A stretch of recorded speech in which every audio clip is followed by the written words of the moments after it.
Hey guys, welcome back to my channel. My name is Jamila Dora. Thank you for clicking to watch this video. If you are new, welcome, and if you're a returning subscriber, hi. So if you're seeing this face for the first time, please subscribe and come back to watch my videos again. I create content around lifestyle chit chats, talking about happenings around the world, in our society, most especially either on marriage, family, and personal growth and well-being. So if that is something that interests you, please subscribe and keep coming back for more contents. So today's video is going to be on children.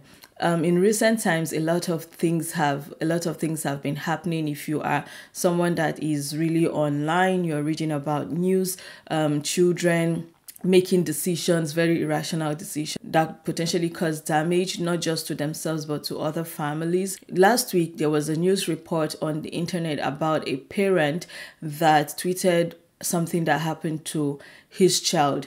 So he said he found out about the whole thing when after the wife had resolved it and she brought it to his knowledge. Apparently, the kid was meant to either be social or health prefect of her school, but unfortunately she did not get it. Another child got that position. However, the child that got the position misbehaved, and the school took that position back and gave it to this kid. Out of anger or annoyance, or whatever it is that the child felt emotionally, the child felt like the person holding their current position is responsible for them losing their position. Really funny, right? So the child had planned to harm this other child, and what he intended to do was to poison that child to death. So the child brought poison to school and tried to pour it in the child's drink, in the new prefect's drink, and God forbid, but that child would have drank that and died. So we've been seeing a lot of incidences and when that news was reported, a lot of people went on that particular post and kept on sharing their experiences on how children, classmates, schoolmates are threatening to kill their child, or are even taking steps, bullying and beating their children at school. And the school is really not doing, some schools are not doing anything about it. Some don't even make it to the news for the world to know. I'm not here to tell people how to raise their kids. I just want to share some pointers that parents of this generation can adopt to help them raise better children for the future. The world is becoming scarier and scarier by the day. A lot of the things that we did not experience during our own time. If you are someone that was born between the baby boomers generation to the millennial generation, you will realize that a lot of these things can easily be foreign to you. Bullying is something that has been happening, but actually seeing children of between the ages of 11 upwards, trying to understanding what taking a life is, or not fully understanding what a life means, but understands that they have the power to take life out of someone. Life that they did not create, life that they did not give, is something that is scary. So the first thing I want to say here is that charity begins at home. Charity begins at home is something that we hear a lot. It was something that I heard a lot growing up. A lot of times when I did something, or when we do something in our school, we find another child telling you charity begins at home. That is them automatically telling you that perhaps your behavior is something that you picked from your home, something that you were taught from your home, and you are bringing it out. And hearing that being said to either myself, or said to someone, it's a telling on where I am coming from. Charity begins at home revolves around the things that the children have been exposed to in their own home, their very first unit, their very first point of contact, learning and everything. So you want to make sure that you build values in your home, values that are a good representation of who you are, of the family name that you have, and where you want your child to go. These values are going to build and make up for the foundation of your children. So you don't want to have values that are not good. You don't want to have values that when they take it out there, people will be like, whose child is this, in a bad way. You want people to ask, whose child is that, in a very good way. not just building this value, you want to instill these values in them. Instilling values in children is for you to make sure that they don't only hear that this is what you are allowed or you are allowed to do as a member of this family. You want to make sure that they act that way. They act it, they live by it when they speak, when they talk, when they dress, when they, whatever it is that they do. You want the world to know that this person, this individual, this little individual is coming from a place of a very strong unit, very strong family, that there is love, there is care, there is attention, there is intentionality towards everything that they do. For your values to become a part of your child, you want to constantly remind them of it all the time. When it comes to children are big explorers. They love to push boundaries. They want to learn sometimes they just want to learn on their own. But when you see them trying to be very independent of you, make sure that you keep a very close look at what they are doing during their journey of finding independence. What are they picking up within your home, outside of your home? You want to remind them that there are consequences for their actions. Whatever it is that they do, there are consequences. Something as little as dropping their toys all over. What is the consequences of doing that? The danger of harming themselves, the danger of bringing hurt to others, or bringing harm to others. Then when it comes to other consequences, you want to talk about the consequences of emotions. What will happen to them and what will happen to other people when they say unkind things. You want to make sure that they understand that the consequences of their actions is not only just to them, but also to the people that they come in contact with. So always remind them that whatever decision that they make, there is always going to be equal opposite reaction to it. So when you talk about consequences of actions, you are talking about character building. You are telling them to be truthful. You are telling them to be honest. You're telling them to be kind. You're telling them to be responsible. You're telling them to be safe. So these are the things that you always want to constantly remind them of. Also, create no room for errors. Unfortunately, there is this saying that, okay, you learn from people's mistakes and all that. We all have made mistakes. And unfortunately, in this generation, there is just you can't just be very loose with the amount of errors you want children to make. Poor judgment in behavior can be very detrimental to themselves and to the people around them. You want your children to be able to think right, think appropriate at a particular point in time when an event is unfolding or unraveling. When they show certain behaviors at home, it is important that you tell them that such behavior, it is not acceptable. Like when they are fighting or playing with their siblings and one person begins to hit the other, it is very important that you tell them that you are not allowed to hit your sibling. And when I do this with my children, I just tell them, you are not allowed to hit your sibling. And I immediately think about the people around them that they come in contact with every day, that they can easily have issues with. And I say, you are not allowed to hit mommy. You're not allowed to hit daddy. You're not allowed to hit your friends at school. You're not allowed to hit your teacher. You're not allowed to hit anybody, mommy, grandpa, everybody. I go the whole 9 yards and list the name of everybody. I call by pronouns, I call by nouns. I just tell them, because you want to always remind them that there is no room for error. Whatever it is that they do, the kind of mistakes that they will make should be mistakes that they can learn positively from. Maybe they were supposed to write a certain way, but they write this way. Positive learning is what you want to teach them. But when you want to say that, they are children, they are exploring, they can just, like the excuse that a lot of parents give, in the future, when it has gotten to the point of no return, it will be very hard for you to undo those things. Imagine if that child at that point in time poisoned the other child's drink and the child drank it. What would have happened? That would have been number one, poor error in judgment from the other child. Consequences, irreversible consequences for that action. once the child is gone, there is no putting life back into that child. And the other child that have committed such error will not be able to take it back. They will spend the rest of their lives in prison.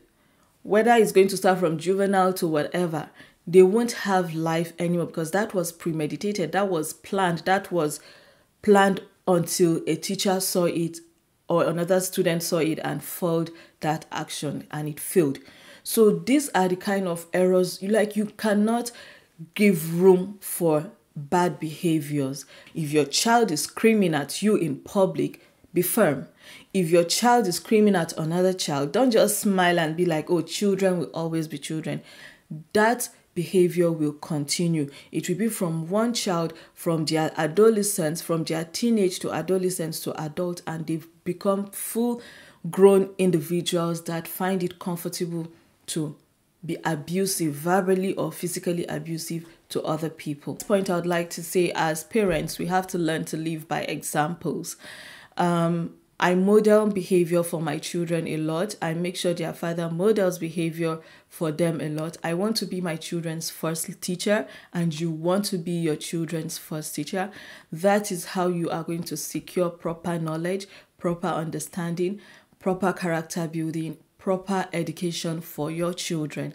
They will learn first at home from you, even if it's ABC 1, 2, 3. They will learn first from you at home before they go out, and it becomes assertive learning for them. So everything they have learned from your home, when they step out, it becomes reinforced by how they conduct themselves. Because these children, they watch, and as they are watching, they are learning. And as they are learning, it becomes a lot easier for them to emulate that behavior. So if it is bad, whatever it is they are seeing at home, if it is not good, they are learning it. And the danger in this is that if they become so exposed to bad behavior or bad things very early on in life, it will be very hard to separate them from this behavior. You want to teach your children what it is to be kind. It is not only for you to be kind to your children. Whether we like it or not, we have to be kind to them. But unfortunately, some children do not even have such luxury. They don't have parents that are kind to them. Yes, we live in that society like that. But you want to teach them how to be kind, not just to them, but to the people that you interact with. When you go out, when you do things with the people that live with you, if you're in Nigeria, your house helps, you want them to learn that, okay, kindness is not for certain people, it is for everybody. Teach them love. Love is not just for them. Not just because you give birth to them does not mean that those are the only people that are worthy of your love. You have to teach people, show love to people around you, so that they will also learn that when they go outside, they need to be kind and also show love, extend that hand of love, make their heart big and open and accommodating for everybody, whether there is a social class difference, whether they are of the same skin color. You want to show them that there is love and there is kindness big enough to share with people, whether they are of the same religious belief. You want to make sure that you train children to be kind, to be accommodating of other people. I always say this all the time. You might be the only reason somebody will experience love in this life. So let us be very intentional about our actions so that our children can learn positively from, what we do, how we live our lives and our lifestyles. The biggest for me in all of this is spirituality. Lead your children spiritually. I cannot say this too much. I cannot overemphasize this. We are chasing the world. We are in a world today that everything we are doing is no longer for the pleasure of our Creator, is no longer for the pleasure of Allah. It is for the pleasure of the people around us. We dress a certain way because we want people to admire what we are wearing. We flaunt wealth and we flaunt things, and we believe that only when we carry ourselves and put ourselves in some level of social class, classism behavior, that is when the society will reckon with us, will respect us, will make us, behaviors like that or displays like that make us feel very powerful. Unfortunately, that is a very wrong way of leading your children.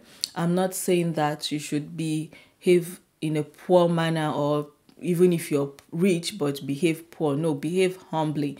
You can wear the best of clothes. I don't have anything against that. Even as a Muslim, we are told to dress in our best clothes, live with the wealth that we have, but never forget to extend that wealth, because that wealth is a test for you. Our children also are tests for us. Can be tests for us rather.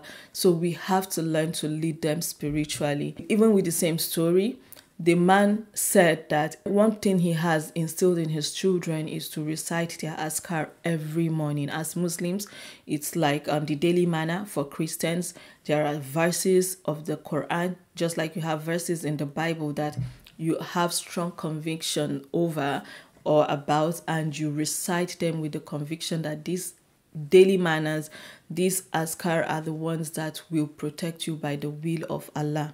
I have personally experienced this.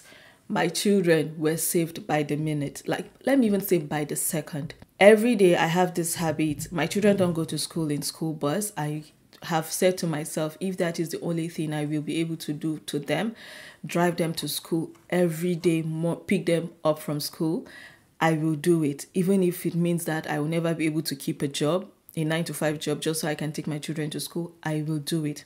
Every morning, it's a 7 minutes drive from home to school. And the moment they get into the car, strapped in their seatbelt, they start to recite their Azkar. We recite it from home to the to the point of entrance into the school gate. So on this fateful day, I don't know why we were late. We were all set, but for some reasons best known to Allah, He deliberately made that journey to school slow.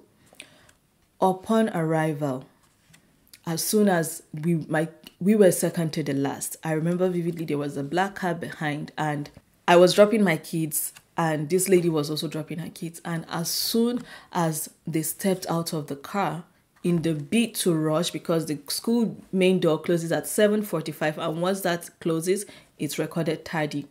And it was 7:45, and at 7:45 the school initiated self-lockdown, and the alarm went off, and children were running out through the emergency exit. The principal was still outside, and unfortunately there was a gas leak.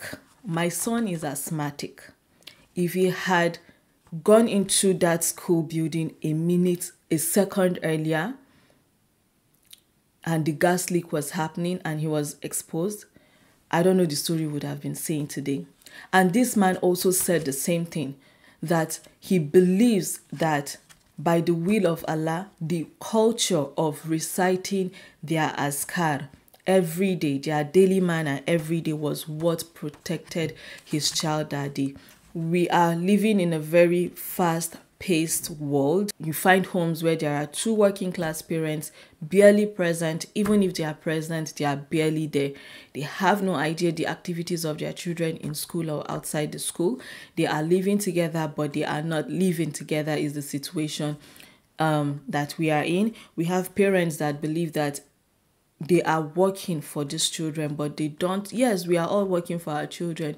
We are all trying to give them the best and make ends meet for them. However, make sure that whatever it is you're struggling for and you're trying to do for your children, let it be beneficial to them. That is it for this video today. I hope you have learned something in this video. I am really scared for my children's generation. One of the greatest fear I have is actually failing my children. It is my greatest fear. I don't want to fail them, because I feel like if I fail them, I failed my creator, I failed at my job, I failed at my responsibility. They are an amana to us. Amana means trust. If you're not a Muslim or if you don't understand Arabic, amana means trust, and that is what God have told us. These children are His, like they are His creations. He have entrusted them to us, and He's given us guidelines, and He's given us instructions on how to raise them, and let us not fail at doing that. I know we do our part, and